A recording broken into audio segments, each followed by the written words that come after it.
Hey everyone, in this video we're going to show you how to make custom transitions in Adobe Premiere Pro. So here's our clip. Understand the hype. So we can see how it was just a very brief and abrupt cut to the next video clip.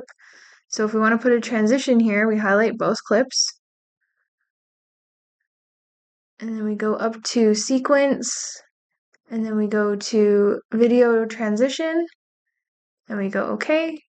And then this will just automatically put in a cross transition for us. So now if we right click, we can set the duration time. So maybe we want to do 3 seconds.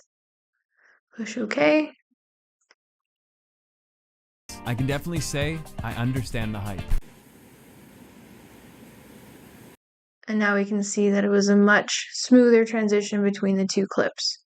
That is how you do a custom transition in between clips. Thank you for watching and subscribe for more.